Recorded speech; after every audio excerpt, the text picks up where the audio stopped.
What's going on, everyone? You're listening to Bulls Central here. Hope you're all doing well, especially after the Bulls were able to secure another win against the Dallas Mavericks, which was very much needed before going into that long West Coast trip where they'll be playing some of the best teams in the league. Now, the Mavs didn't have Luka Doncic tonight, but a win is a win, and I'll take it. An incredible game from Zach LaVine. He had 39 points, 6 rebounds, 5 assists, and 3 steals. Still hasn't been shooting threes all that well as he continues to struggle from deep so far this season. He shot 3 for 9 from 3 tonight. And he did also have 4 turnovers to go along with that, but more on LaVine in a little bit, as I do have some thoughts I want to share as my key takeaway from the game.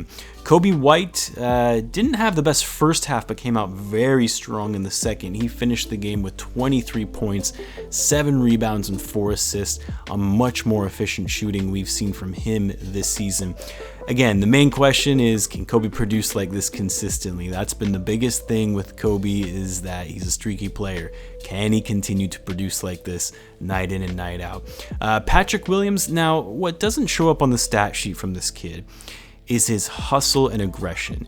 You know, his shot hasn't been falling, but he continues to push and finding his plays when they come to him and not letting his scoring, his lack of scoring, that is, get him down. And he's really been showing up defensively, which that's what he's known for. Obviously, the hope is that he'll continue to develop his offensive game and become a true two-way player, but he's doing his job on defense.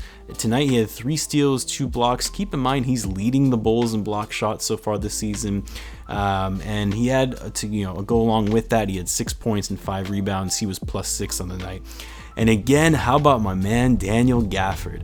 Another great spark off the bench. I really would love to see him get more minutes while Lauri Markkanen is out.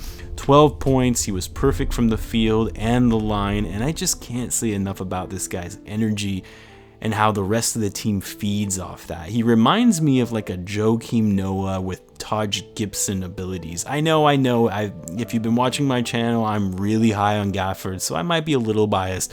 I'm not saying he's Joakim Noah or Taj Gibson. Those guys are obviously incredible players, but I just think he's a great piece to this team and that he's very underrated. Now, what was surprising to me, and this probably didn't sit well with Wendell, but to see Thaddeus Young and Garrett Temple get more minutes than he did off the bench, did Wendell even close out the game? I'm really blanking on that. I feel like he didn't, but either way, for a guy who kind of struggles with his overall confidence, to see vets off the bench get more minutes than you, that's got to be a little tough, but I honestly can't blame Billy Donovan. Wendell was really struggling tonight, shooting 2 for 8, only had 7 points and 7 rebounds. And another 0 block game for Wendell, which is, what we really need him there as our best defender and rim protector.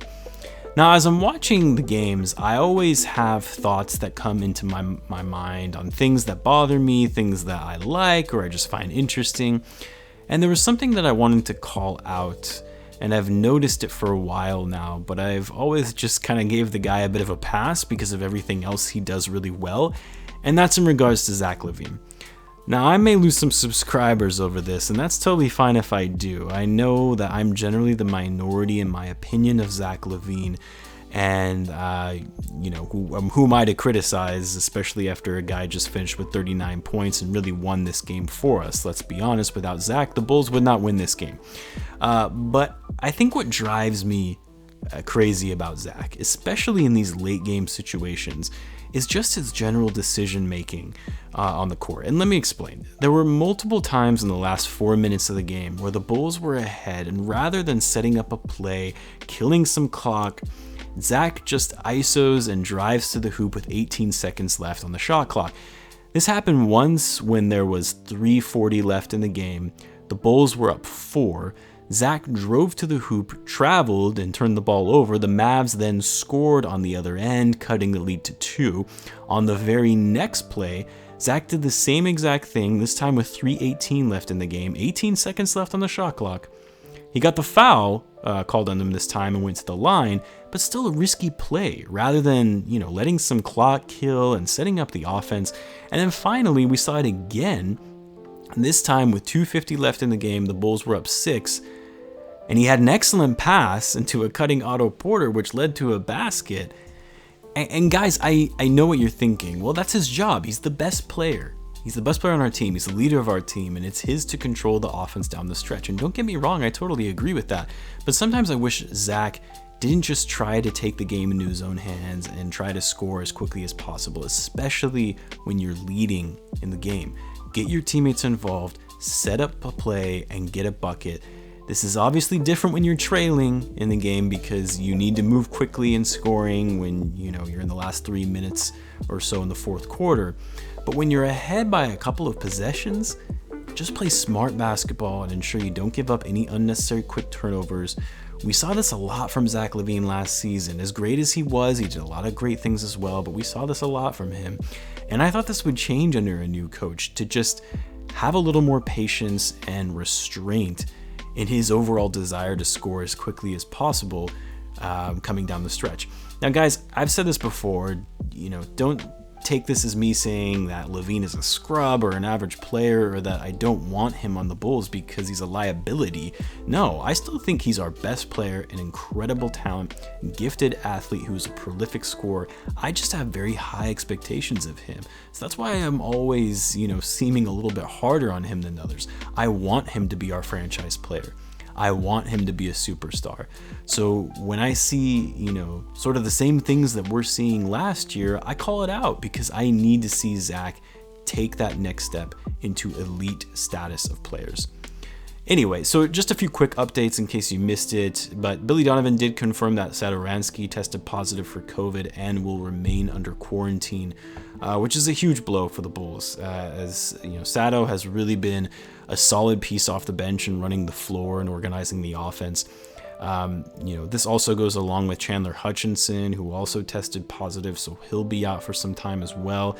And Markkanen and Arcidiacono, they are still under the health and safety protocol. No additional details have been provided on them and how long they'll be out, but what we do know is they will not be traveling with the team, at least initially, on the road trip to the West Coast. That was confirmed by Billy Donovan earlier today. It's really unfortunate, and obviously hoping for a speedy recovery from all those guys and that they stay safe. Again, this kind of thing was to be expected this season, and that players would be in and out of the lineup across the league, but it's still tough either way for both players and the fans. Anyway, that's all I've got for you guys tonight. I'll be back with a video tomorrow for the Bulls Week 3 preview. As always, be sure to subscribe if you're a Bulls fan, as I post daily Bulls content if that interests you, and I will catch you guys in the next one.